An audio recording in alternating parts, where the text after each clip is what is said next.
Son las 3 en punto y os prometo que a las 3:46 estamos ya acá. El tema es el padre Arrupe y la charla va a ser, primero, una especie de biografía de Arrupe, lo que Arrupe es en los libros o en cosas de estas, ¿no? Y después mi experiencia personal con el padre Arrupe. En la primera parte, pues hay cosas, de los datos biográficos de Arrupe, dónde estudió, dónde nació, no sé cuándo, pero yo les daré una evaluación, no de lo que hizo en esta fecha, sino del ambiente histórico y las condiciones históricas en las cuales tuvo que hacer eso, ¿no? Y eso es muy difícil de conseguir y además pues ahí entran opiniones personales. He compuesto aquí un print. ¿Hay suficiente? Sí, padre. Muy bien. Y empezamos. El padre Pedro Arrupe, como es español, pues aquí en España usamos no solamente Pedro Arrupe, sino Pedro Arrupe y Góndola. Es el nombre bautismal, después el apellido del padre y el apellido de la madre. Yo no sé cómo es en sus países, pero incluso en el pasaporte y en mi carnet de identidad siempre sale eso, lo cual es muy de agradecer. Ahora, por ejemplo, en Japón, pues están luchando para que las mujeres que se casan, al casarse pierden el nombre, pues que lo puedan conservar también. Eso nosotros lo tenemos pues desde la antigüedad. Siempre es el nombre, el apellido del padre primero y el apellido de la madre después. Y eso se va transmitiendo, de tal manera que, por ejemplo, a mí me dicen el padre Ochoa, más oficialmente en España, en Madrid, pues me dirían Ochoa Arambillet, que es la cosa oficial que yo tengo de cosas, ¿no? Pero así se puede subir la montaña, y hay una película que no sé yo si ustedes han visto, dice 8 apellidos vascos, y es remontar los apellidos que uno tiene, con lo cual se ve más o menos de dónde procede ese señor. En mi caso, pues que yo me acuerdo es Ochoa, Arambillet, Azpeitia, Oficialdegui, Foronda, Echevarri, Mendívil. ¡Mira, madre, usted es noble! La dinastía, pues en cuanto lo oyen, dice, ya sé yo usted de dónde viene usted. Claro. Bueno, pues el padre Arrupe, nació en 1907, lo tienen ahí, nació en 1907, para ponerles un poco en perspectiva. 1907, por ejemplo, mi padre era 7 años más viejo que el padre Arrupe. Mi padre nació en 1900 y mi madre nació en 1898. O sea que cuando Arrupe nació, mi madre ya era casi una niña de 10 años. Nació en Bilbao. Nació en Bilbao, y en Bilbao es, pues eso, digamos, la ciudad industrial del País Vasco. Y es una ciudad muy antigua, y ha sido siempre legendariamente un puerto de mar. No solamente puerto pesquero, sino también un puerto industrial. Desde la Edad Media, desde Bilbao, se exportaba a Inglaterra, a Dinamarca y a Holanda. ¿Saben qué? Lo que llaman lana de merino. Las lanas de estas que los pastores pues criaban los rebaños en Castilla, y después, cuando trasquilaban toda esa lana, que era buenísima, la mandaban desde el puerto de Bilbao a Holanda y a Dinamarca y a Inglaterra.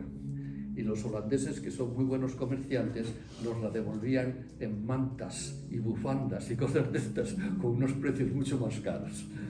Lo que quiero decir es que Bilbao es ahora también una ciudad muy industrial, económicamente muy fuerte y siempre pues metida dentro de esta especie de los negocios.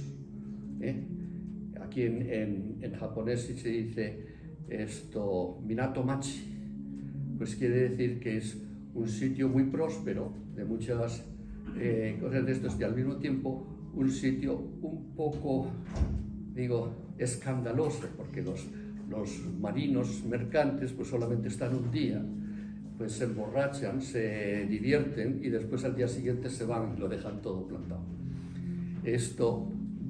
Arrupe nació allí. Casualmente, en 1938, o sea, 30 años después, nací yo también allí.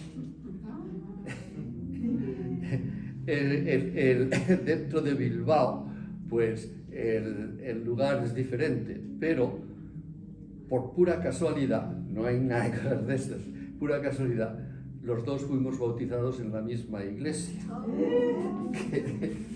que es la iglesia de la Virgen bilbaína por antonomasia, se llama Nuestra Señora de... ¿Qué nombre dirían ustedes? Bilbao. Begoña. Como la Begoña. Nuestra Señora de Begoña. Ahí yo fui bautizado en 1938 y allí fue bautizado Arrupe, creo que en 1907. En 1907. Esa es la única conexión que tengo, porque todo lo demás ya no. Los padres de Arrupe eran de clase media, quizás clase media alta, pero como buen bilbaíno, el padre era muy buen negociante y el negocio del padre fue comunicación, es decir, que era director de un periódico pequeño allí en Bilbao. Y Arrupe pues se creó en ese ambiente periodístico en que lo más interesante es la noticia, la comunicación. No es la noticia solo, sino cómo comunicarla, ¿no? En aquellos tiempos, pues en España había una enorme, un ambiente enorme de caída, fracaso. ¿Por qué? Porque en 1898, cuando mi madre nació, fue cuando España perdió su guerra con Estados Unidos. Y entonces, pues perdimos todas las últimas posesiones que España tenía en el otro mundo, en América. Perdimos Cuba, perdimos Puerto Rico y perdimos Filipinas. Con eso el imperio español se acabó. Y eso se llama lo que llaman la generación del 98. Esto es muy importante para ver cómo, en qué ambiente nació Arrupe y se crió Arrupe. La generación del 98, culturalmente y literariamente, es estupenda. Tenemos los grandes escritores y cosas de estas, son todos de la generación del 98, pero es todo muy pesimista. Dice, bueno, ya el imperio se acabó y no sé qué, no sé cuántos, tenemos que reflexionar qué es lo que ha salido mal y todas estas cosas. En ese ambiente nació Arrupe y todos sus estudios pues, elementales y de secundaria pues fueron así. Él estudió en un colegio, no de jesuitas, en un colegio religioso en Bilbao, y era un muy buen estudiante, y entonces pues cuando se graduó inmediatamente se trasladó a Madrid, a la Universidad Complutense, incluso hoy en día es la mayor universidad de España, y se apuntó en el departamento de medicina. Hizo muy buenos estudios, ahí lo tienen, sí, ya. Tuvo unos excelentes profesores. En aquella época todos esos profesores eran, vamos, tenían que ser casi de profesión ateos, que no, y había uno especialmente que era Juan Negrín, que era un profesor estimadísimo de fisiología, y que este señor apreciaba a Rupe mucho. A Rupe en esos momentos en la Universidad de Medicina de la Complutense era compañero, aunque no se lo crean, de Severo Ochoa, que fue el laureado de Nobel de Medicina. Tiene mi mismo nombre, pero no tenemos absolutamente ninguna conexión. Y cuando le concedieron el Nobel a Severo Ochoa, pues vino aquí a Japón en una visita y se encontró con Arrupe, y en el convite de festividad pues se levantó Severo Ochoa y estaba Arrupe allí, ¿no? Dice, y aquí está Pedro Arrupe, mi compañero, al cual nunca le perdonaré que se llevara el primer premio de anatomía. Nunca se lo perdonaré, y que no soy yo él, sino que se llevó Arrupe. Y inmediatamente, todavía faltaba poquísimo para terminar su carrera de medicina, cuando él tuvo una experiencia extraordinaria en que fue a visitar con sus 4 hermanas, se fue a Lourdes. Y como él era estudiante de medicina, pues le concedieron el permiso para ver todas esas especies de curaciones espectaculares que se realizaron allí. Había un gran organismo de médicos que observaban a ver si eso era realmente una cosa extraordinaria o no.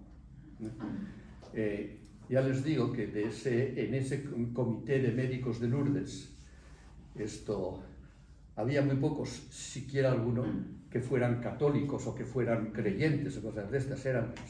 Y por eso cuando el reporte médico que ven ustedes de estos milagros para beatificación, cosas de estas, y el reporte médico que saca la Iglesia también de cuando una persona la van a canonizar o beatificar, si tiene milagros, decimos, nunca te dicen que es un milagro.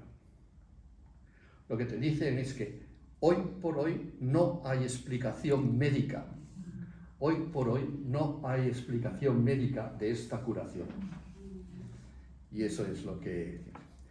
Bueno, pues él vio allí 3 casos de esos, que estudiado científicamente y médicamente, pues no salía una explicación. Y a él eso le impresionó mucho, sobre todo con la actitud que tenían los grandes médicos no creyentes y la actitud que tenía él. Para el médico no creyente decía, no lo puedo explicar, pero es esto. Ahora, jamás te diría que es un milagro. Y para Rupe, pues que lo vio desde un punto de vista de comunicación, pues sí era un milagro, ¿no? El caso es que inmediatamente, cuando pasaron los 3 meses en Lourdes, él dejó su carrera de medicina y entonces entró en el noviciado de la Compañía de Jesús como jesuita. Tenía entonces exactamente 20 años. 20 años. Bueno, ¿qué pasa? Que en 1927, cuando él entra en la compañía, la situación política de España y de toda Europa era una situación desastrosa. En Europa, pues había acabado la Primera Guerra Mundial y estaban todavía en las cuestiones económicas, cómo se resarcían, cómo atacaban más a Alemania, y se estaba preparando Alemania la Segunda Guerra Mundial. En medio, en España, pues estaba el problema terrible de los comunistas y los socialistas, que avanzaron mucho en España, y entonces pues la cosa se torció muchísimo, y eso desencadenó en el 1939 la Guerra Civil Española, que fue el preludio de la Segunda Guerra Mundial. Y la Guerra Civil Española, como todos ustedes saben, pues fue un verdadero desastre. Y eso es lo que él vivió en sus años de juventud, esta preguerra. Pero hubo una cosa buena que nunca sale en los datos biográficos, y es este: él entró en la Compañía de Jesús. La Compañía de Jesús en aquel entonces tenía muchísimas instituciones, sobre todo de enseñanza, de educación, colegios y alguna universidad. Y entonces los políticos comunistas atacaron muchísimo a la Compañía de Jesús, porque decían que la educación debía ser la educación pública y no sé qué, y no se debía permitir la educación privada. Y hubo pues una especie de persecución muy fuerte. Y entonces Negrín, que había sido su profesor de filosofía en la universidad, pues fue elegido presidente de la República Española entonces. No era reino, porque... Y entonces, con estos dimes y diretes, pues pasó una cosa que fue horrible y al mismo tiempo fue una bendición de Dios. Y es que el gobierno comunista expulsó a los jesuitas de España. ¿Por qué? Porque los jesuitas tenemos el voto de obediencia, el voto de pobreza, el voto de castidad, y tenemos otro voto de obediencia al sumo pontífice. Y entonces ellos aprovecharon esto para decir, los jesuitas tienen obediencia a un poder extranjero, o sea, que se vayan. Y fueron expulsados. Pues eso fue una bendición ahí enmascarada. ¿Por qué? Porque todos los otros religiosos y los sacerdotes que se quedaron en España después, al principio de la guerra, muchísimos fueron asesinados. Y sin embargo, de los jesuitas prácticamente no hay nadie que ha asesinado por ellos. ¿Por qué? Pues porque todos estaban fuera. ¿Y a dónde se fueron? Pues unos a Francia, otros a Bélgica, otros a Holanda, otros a Alemania, cerca, pero no en España, porque no podían estar. Y Arrupe se fue allí, a Bélgica, Holanda. Entre Bélgica y Holanda teníamos allí un teologado nosotros, y ahí él empezó sus estudios. Pero entonces, con esos estudios, como él estaba muy considerado, porque aparte de que había entrado en la Compañía de Jesús y estaba estudiando filosofía, teología, él ya tenía nada menos que toda una carrera de medicina por dentro. Con lo cual, pues, los superiores pues esperaban mucho de él. Y entonces le querían orientar para psicología. ¿Por qué? Eso no sale en ninguna parte, pero ya lo tengo de muy buena cita. ¿Por qué?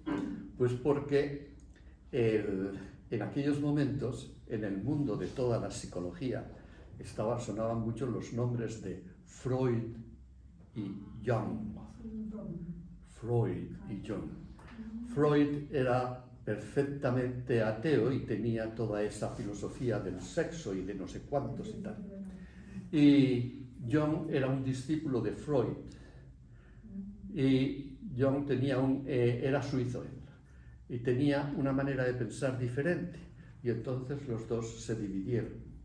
Y Jung hizo una especie de seminario muy reducido de gente muy inteligente para estudiar toda la psicología freudiana, pero dentro del contexto. Y entonces los superiores le mandaron al bueno de Arrupe allí. ¿Y qué pasó? En ese comité, en esa especie de seminario, pues había unas 12 o 13 personas, entre las cuales pues había tres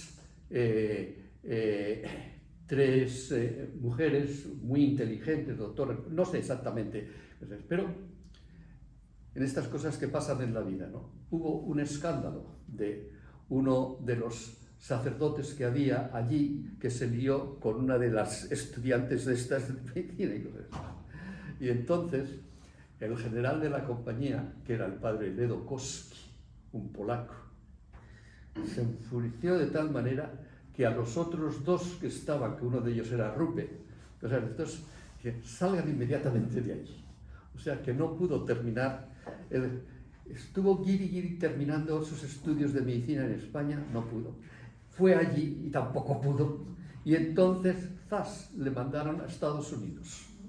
Y en Estados Unidos hizo sus estudios de teología y se ordenó allí en Estados Unidos. Para ese tiempo, la situación política en todo el mundo estaba en un momento de explosión. Y entonces, él, español, echado de España, también ahí no congenió en Holanda, ni en Alemania, ni cosas. Es decir, era un hombre, no sé, una nota suelta que nosotros decimos ahí. Y estuvo en América inmediatamente después, pues le trasladaron a Japón. Y entonces él vino al Japón, ya ordenado, porque él se ordenó en Estados Unidos, le trasladaron al Japón y le enviaron a Yamaguchi. Es entonces cuando empezó, en 1941, el bombardeo de, ¿cómo se llama? Pearl Harbor. Los japoneses que atacaron Pearl Harbor. Inmediatamente la respuesta pues fue terrible por parte de América y cosas de estas. Y entonces el pobre padre Buenarrupe, que en Yamaguchi pues era uno de los pocos extranjeros que había, fue fichado por la policía y estuvo un mes en la cárcel.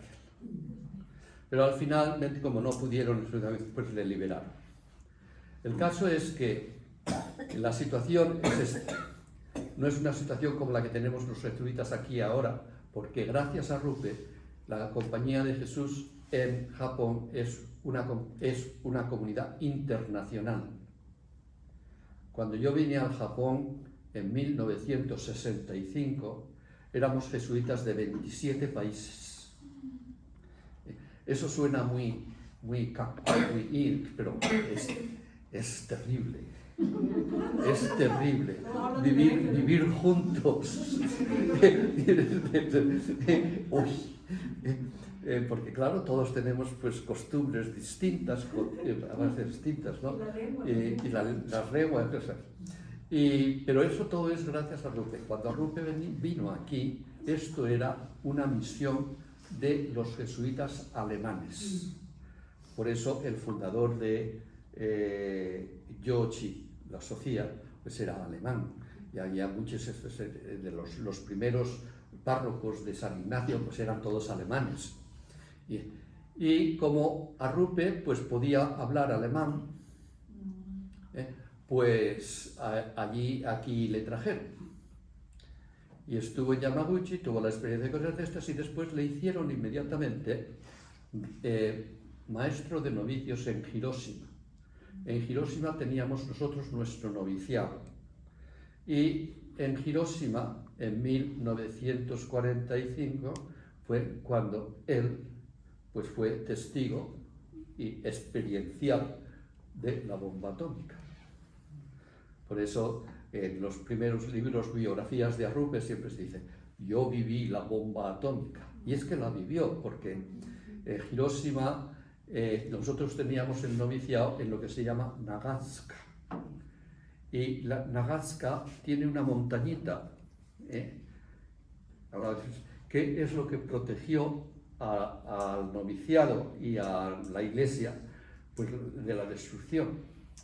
Y allí estaba Arrupe, y como él era médico, pues entonces él empezó a atender a las gentes que venían sin piel, con quemaduras horribles y cosas de esas, allí en Nagasaki. Y allí es donde realmente empezó él a sobresalir su nombre por toda su actitud médica y al mismo tiempo religiosa en Hiroshima. Y entonces, al acabar la guerra, era una situación espantosa de pobreza, no tenían que comer. A mí me ha contado un novicio suyo, entre paréntesis, ¿ustedes conocen al padre Awamoto? El padre Awamoto estuvo aquí y después fue provincial y estuvo aquí en esta iglesia. Y en el 1998, cuando yo me jubilé de la enseñanza, él me llamó aquí. Ha sido mi padre rector, mi director de colegio, mi padre provincial, vamos, casi todo, ¿no? Y pues él es novicio del padre Arrupe. Él es novicio del padre Awamoto. El padre Awamoto tiene ahora 96 años y está en silla de ruedas, y cuando le veo, dice, ¿tú quién eres? Ya no sabe. Bueno, pues eso, tuvo muchísimos novicios, porque después de la guerra pues hubo mucha gente que realmente, habiendo pasado por esa experiencia, pues quiso entregar toda su vida al Señor y se metieron religiosos en el noviciado y cosas, pero no solamente en la Compañía de Jesús, sino hubo un florecimiento de vocaciones extraordinario, y no siempre bueno, porque vienen de una experiencia emocional y después cuando entran en la vida religiosa pues ven que las cosas no son tan sencillas, ¿no? El caso es que Arrupe estaba aquí y entonces los alemanes perdieron la guerra. Y entonces dijeron, ¿a quién hacemos provincial de Japón? Y salió el nombre de Arrupe, porque Arrupe hablaba español, Arrupe hablaba francés, Arrupe hablaba inglés y Arrupe hablaba alemán y japonés además, pero malísimo. Gramaticalmente malísimo, pero no solamente hablaba, se comunicaba estupendamente en un alemán muy poco gramatical y se comunicaba estupendamente en un inglés que tenía, incluso su español no era terriblemente elocuente, pero la comunicación era estupenda. Eso es lo que... Y entonces le eligieron a él. Y él vio clarísimo desde el primer momento, como buen negociante, como su padre, vio clarísimo de que el Japón era un país demasiado complejo para que solamente los alemanes lo pudieran tomar. Y entonces él fue el primero que pensó en la provincia internacional. Dice, toda la Compañía de Jesús tiene que aquí enviar a su gente y cosas de ese, todos los que quieran, él decía, todos los que quieran venir al Japón, que me lo digan, que yo les arreglaré las cosas. Y entonces él empezó como provincial aquí. Después de la guerra pues hubo muchísimos problemas, pero él viajó mucho y precisamente por sus viajes ayudó muchísimo financieramente a la compañía de aquí. Gracias a él se pudo edificar pues, muchas cosas de Yoshi Daigaku, y gracias a él se pusieron a edificar muchísimas iglesias y colegios. Por ejemplo, el colegio de Hiroshima Gakuin, que es uno de los mejores colegios que tenemos ahora en Hiroshima, pues gracias a que Arrupe había estado allí y cosas de estas, pues la provincia de California de los Estados Unidos pues hizo unas donaciones muy importantes para que ese colegio se fundara. Y lo mismo pasó con los alemanes, con el colegio de Eiko Gakuen. Y así, vamos, hay una serie de cosas que esto no se sabe, no se cuentan, pero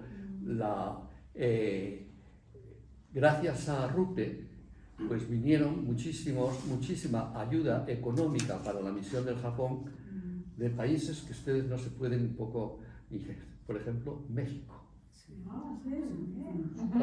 De México vino una ayuda extraordinaria. Y de España, una España que estaba empobrecida por 2 guerras, pues también vino una ayuda extraordinaria.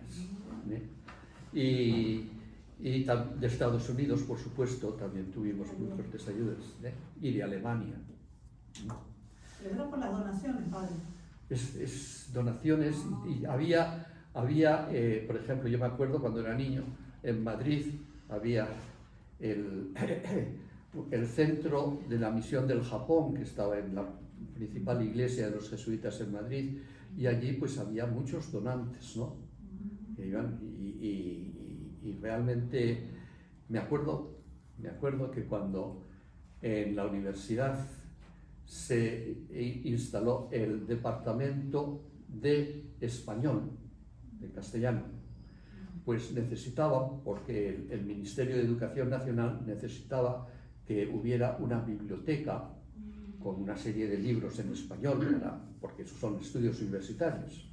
Y entonces pidieron ayuda, y me acuerdo que mi pobre padre tenía en casa un montón de libros pues y llevó pues 2 cajas repletas allí a la misión del Japón y cosas de estas, para que le enviaran aquí a la universidad. No sé si, yo no me acuerdo ya de si eso fue útil o no fue útil, pero en fin, eso era el ambiente en aquellos momentos. Y entonces le hicieron provincial, hizo todo esto, y en 1965 murió el padre Janssens. El padre Janssens era un belga que era el general de la Compañía de Jesús entonces. Y entonces, cuando muere el general de la compañía, pues se reúnen los provinciales de todas las provincias, algunos elegidos, y es como un cónclave para el Papa, pero esto es para ser general de la Compañía de Jesús. Y entonces estuvieron en Roma y Arrupe, que era provincial, tuvo que ir. Al mismo tiempo tuvo que ir 2 más, uno de ellos era el padre Voss. El padre Voss era un alemán, esto muy inteligente, que es el fundador del Eiko Gakuen, ahí en Kanagawa Ken. Y era todavía bastante joven, era el más joven de todos. Y tenía una misión especial. Y esa misión especial, esto me lo ha contado a mí Voss, que para descanse. Dice, cuando yo fui elegido como elector para que estos, me dieron una misión especial. ¿Y cuál es esa misión?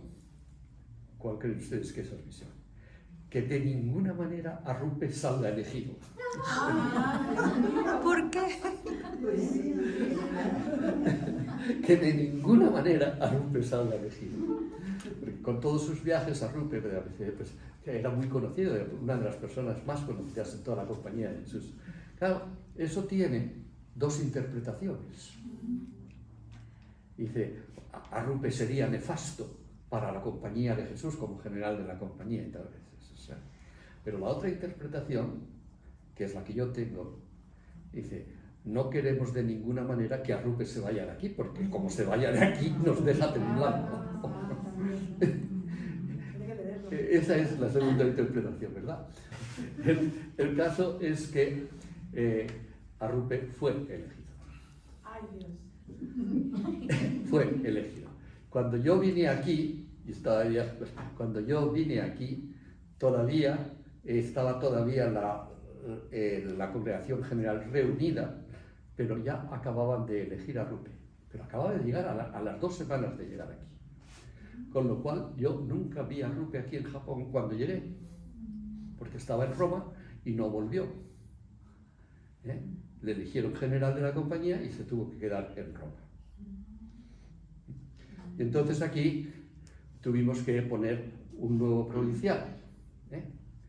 Y bueno, esto es una historia muy larga, pero hubo muchos problemas.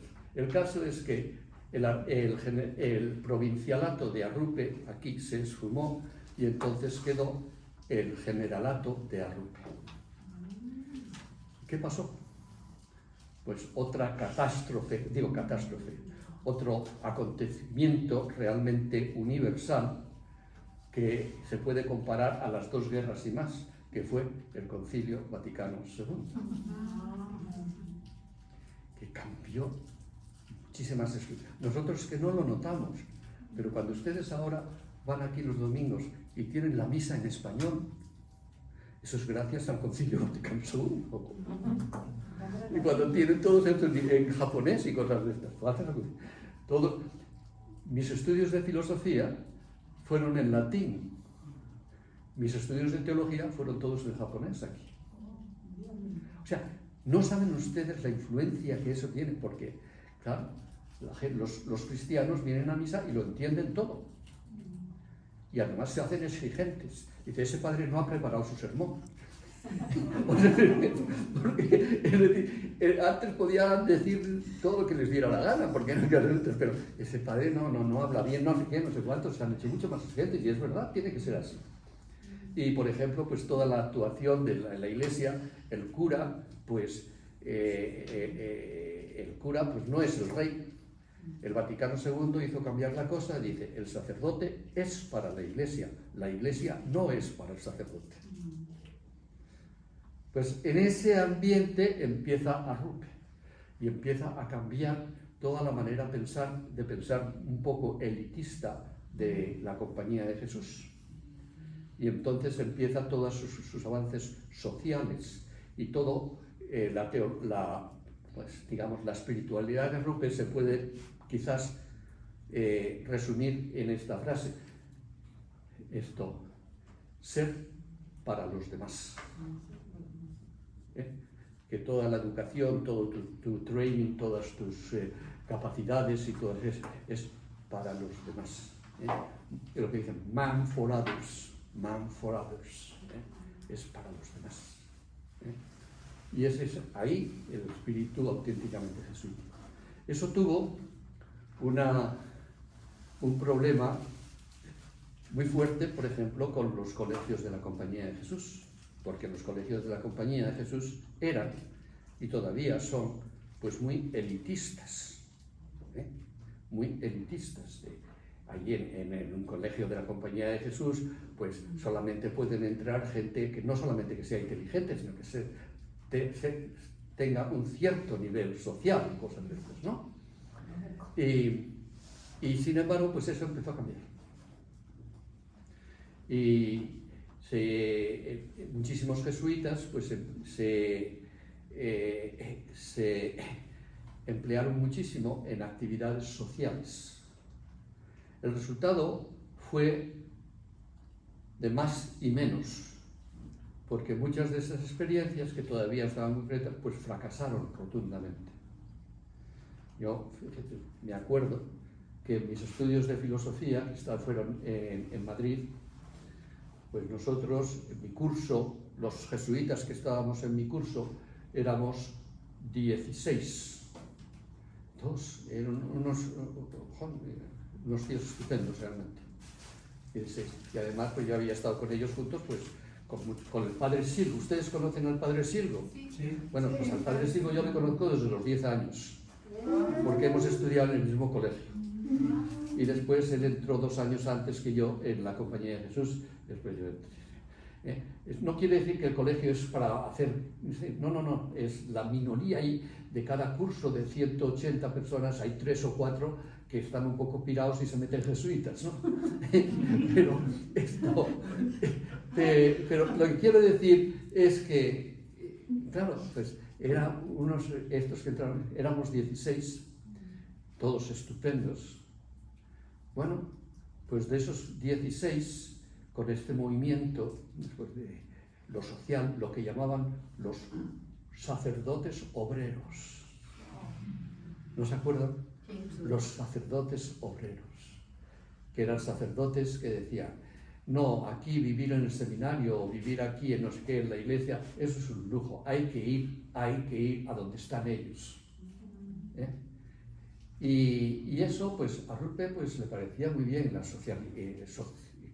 pero en Francia empezaron, les prêtres ouvriers, en Francia empezaron, y fue una catástrofe, porque eran los sacerdotes obreros, tenían ya 27 años y cosas de estas, y de repente les trasladas al mundo obrero, unos señores que han sido, que tienen un nivel académico pues muy fuerte, incluso estos. Claro, lo que pasa es que el sacerdote, pues que yo soy uno más y no sé qué, se quita el collar y se pone la camisa así abierta y no sé qué, no sé cuántos, y después se quita el bonete y se pone una boina o una cosa de estas. Y ya con eso se cree que son obreros, de las maneras, ¿no? Y entonces, pues los mismos obreros no acaban, están muy agradecidos, pero no acaban de aceptarles, ¿no? Y ellos tampoco acaban de adoptarse. Bueno, pues de estos y de mis compañeros de 16, 10 salieron. Y de esos 10, pues 6 salieron ya de sacerdotes. Porque es una cosa de esas. Y después quedan muy religados con nosotros, pero no. Hay algo que se rompe ahí, ¿no? Bueno, pues ese problema social, pues lo vivió Arrupe muy fuerte en la compañía cuando ya era general. Y sobre todo ese problema social fue en la posguerra, de la Gran Guerra. En Francia, Italia y en Sudamérica tenían ustedes la teología de la liberación, que llaman. Pues que eso pues también entra con muchísima ideología socialista, obrera, cristiana, el padre Sobrino, y fue una situación dificilísima, todo provocada por el concilio, y además muy bien, hay que superarlo, y que todavía no está resuelto. Por ejemplo, ahora la Compañía de Jesús pues tiene una serie de problemas que cuando Arrupe comenzaron, y Arrupe pues se entendió a su manera muy bien, pero todavía no están solucionados, ni creo yo que se solucionen muy pronto. Uno de ellos es las vocaciones. Y otro de ellos pues es la cuestión de la profesionalidad.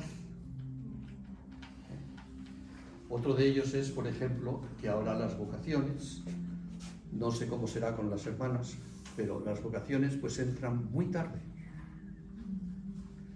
Claro, por ejemplo, ahora lo normal es que un jesuita, un chico que quiere ser jesuita, pues entra, pero ya tiene 30 años. Y entonces quiere decir que ya tiene una carrera, tiene además 2 años o más que ha estado trabajando en una caixa o algo así. Y ahora dice, tú entras a la compañía, estupendo, estupendo, estupendo. Latín, filosofía, teología, dentro de 10 años te ordenas. Es imposible, es imposible.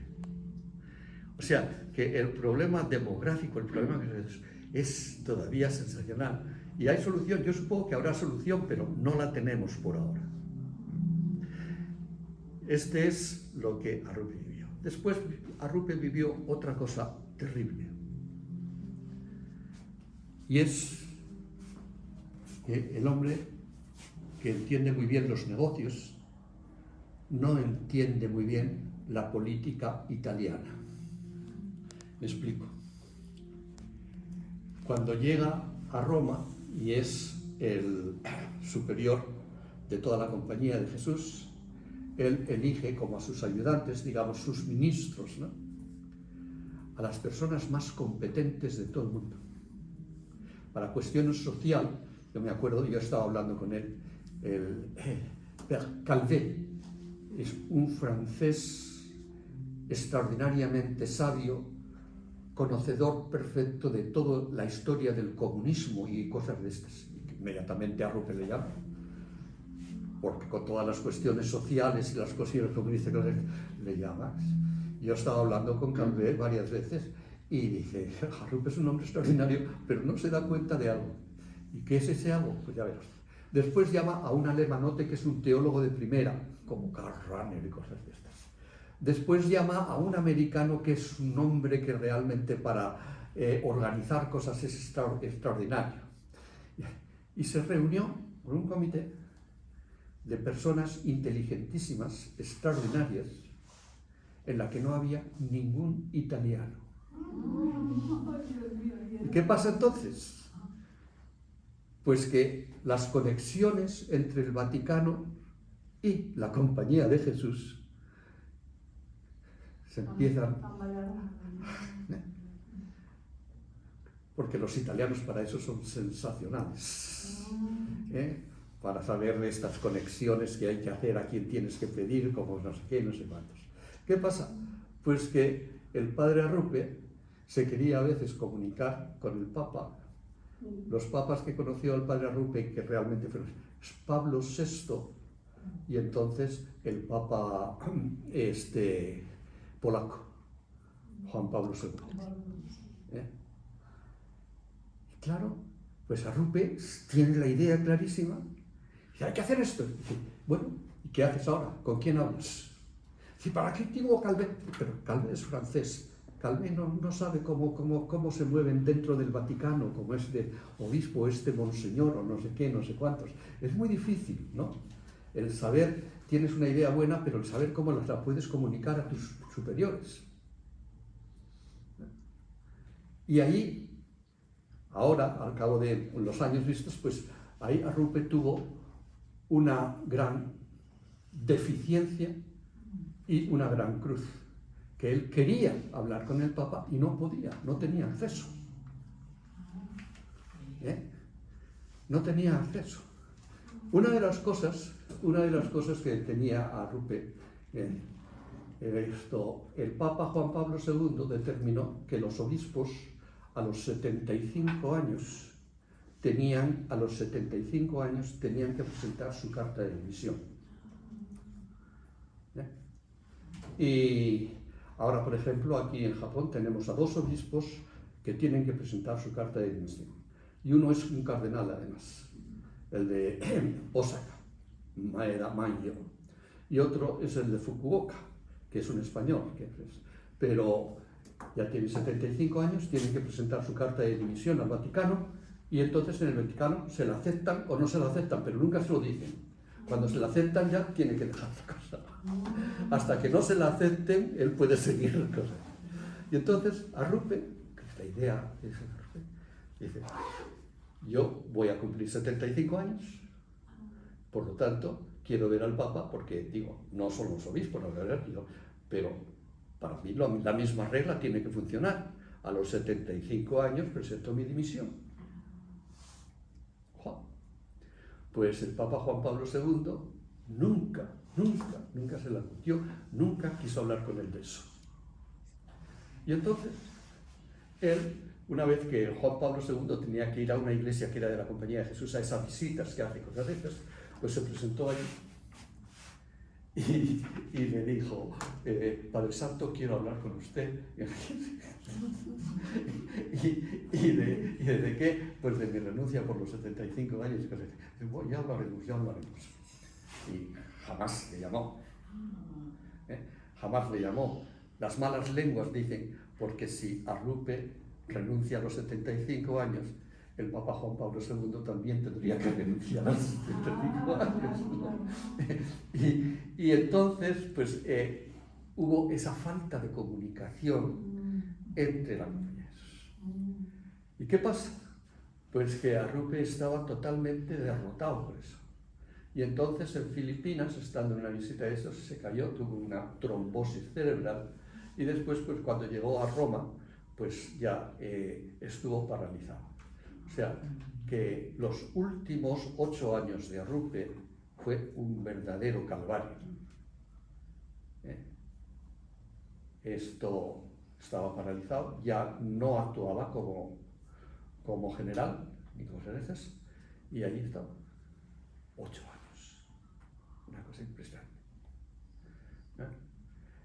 Y esa especie de falta de comunicación, él que era tan bueno para la comunicación, falta de comunicación con el Vaticano, quizás viene porque no tenía esa astutez, esa especie de política de, pero aquí, voy aquí, voy aquí, voy aquí. Y eso es lo que es. No, les digo ahora mi experiencia personal con Arrupe. Pues la primera vez que le vi, yo estaba en Madrid, en filosofía, él vino desde el Japón, nos habló a nosotros, estupendo, estupendo. A Arrupe nosotros les llamamos, y no se lo digan por fuera, un encantador de serpientes. Porque hablas con él y ya, oh, qué maravilla, qué maravilla, qué maravilla. Y entonces yo quedé muy ilusionado con la cosa y digo, pues a mí me gustaría ir al Japón. Y cuando yo estaba estudiando mi segundo año de filosofía, pues me llega una carta de Roma en que sí, cuando tú termines la filosofía te vas para Japón.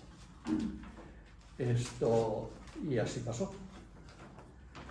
Terminé la filosofía y estuve un año haciendo un perfecit en Estados Unidos, en Detroit, y después pues a Japón.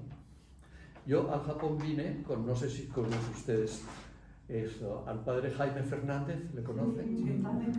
Pues en el mismo avión y en el mismo barco.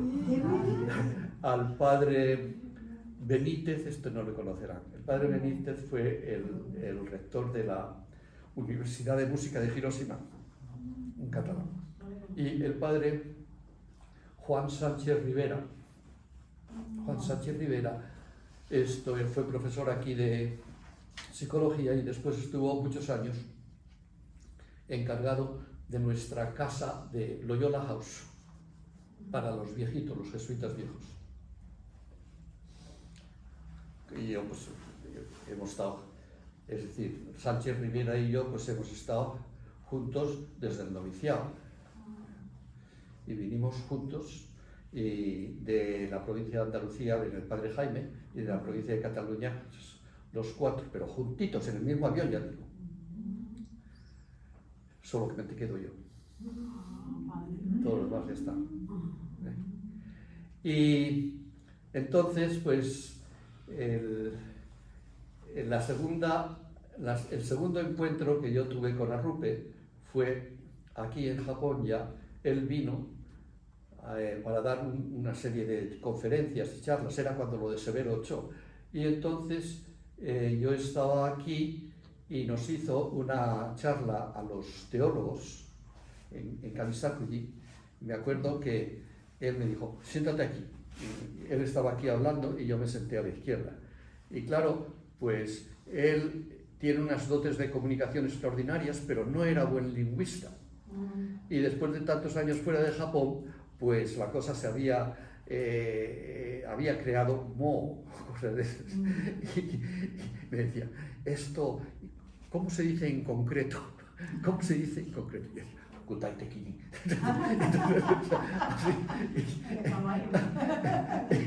Y así, cosas así, y así pasó. Después estuvimos hablando, ¿qué tal por aquí? Muy bien. Y después, la tercera vez fue en Estados Unidos. Yo ya era sacerdote y estaba haciendo estudios especiales en Nueva York, en la Universidad de Columbia, y él vino. Y él fue a la Universidad Jesuítica de Georgetown. Ahí. Él vino y tuvo una conferencia a todos los estudiantes de allí, y fue típico Arrupe. Llegó allí, empezó a hablar con ese inglés un poco irregular. Empezó a hablar y a los 3 minutos estaban todos encandilados. En aquellos momentos en América, era en 1972, en América había unos problemas enormes de la formación, lo que he dicho, de gente que entra tarde, enormes, ¿no? Pues mira, el encantador de serpientes empieza a hablar, abre la boca y todos los problemas se esfuman. ¡Ah, qué maravilla! Termina de hablar y todos los problemas vuelven otra vez. Es esa magia. Y yo todavía me acuerdo que había un seminarista de estos jesuitas que estaba estudiando filosofía justamente en el campus de la Universidad de Columbia, y era un tío con un desparpajo y era altísimo y con una melena rubia y cosas de estas. Y claro, en aquellos tiempos pues los jesuitas no se pelaban bien y cosas de esas, tenían unos pelos a lo hippie y cosas de esas. Y se pone, le saluda a él y va a Arrupe y le pone la mano encima. El hombre estaba que casi lloraba, ¿no? Ay, Dios mío. Sí, esto. Y después, la última vez que yo le di a Arrupe, pues fue en Roma. Yo acabé mis estudios, acabé mi tercera aprobación, y entonces el último mes de ejercicios que hay que hacer, pues lo hice en Roma. Y antes de volver a Japón, pues voy a poner un teléfono a Arrupe para decirle que he terminado mi tercera aprobación, que me vuelvo. Y me dice, no, ven aquí mañana y comemos juntos y después vamos. Y allí fui yo, y después de comer dice, ven a mi cuarto arriba. Y allí entré, y lo primero que me dice, ¿de dónde vienes y a dónde vas? El general de la compañía. ¿De dónde vienes y a dónde vas? Y digo, pues mire usted, estoy en Japón, esto lo he terminado en Canadá mi tercera aprobación y ahora me vuelvo a Japón. Dice, ¿y a dónde te vuelves en Japón? Digo, pues voy a Kobe, a nuestro colegio de rock. Oye, se levanta, va a un fichero, saca un papel así. Este es tu rector. Estaba el padre Awamoto. Este es tu rector, mi novicio. Dice, te puedes confiar con él, 100%. Y después, para remate, lo del encantador de serpiente, dice, un momento, ¿qué tal está doña Jacinta? Doña Jacinta es mi madre. Y él nunca ha visto a mi madre, nunca quién jamás, pero se lo había estudiado, claro. Y dice, ¿qué tal está doña Jacinta? Y digo, pues muy bien, pues no sé cuánto está. Dice, vamos a enviarle un mensajito y no sé qué. Y saca una postal con la cara de San Ignacio y no sé qué, no sé cuántos, y le pone unas letras a doña Jacinta, no sé cuántos, padre Arrupe. Mi madre encantada, yo diciendo, este hombre, pero... Pues este era Arrupe. Un hombre, pues eso, con una comunicación y una cosa muy espiritual, que sabía comunicarse, pero que al mismo tiempo pues tenía la cosa de esto de que no supo manejar bien la enorme situación complicadísima de la Iglesia y la compañía después del concilio. Tampoco lo sabemos ahora, pero no acabó de ir. todos le recordamos con muchísimo cariño.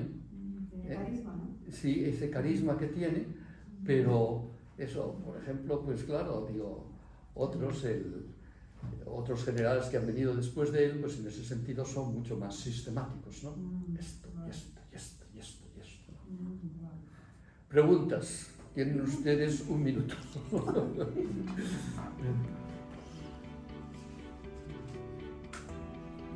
¿Ok? Bueno, pues muchas gracias y perdón Gracias, padre. una hora entera. Gracias por su tiempo.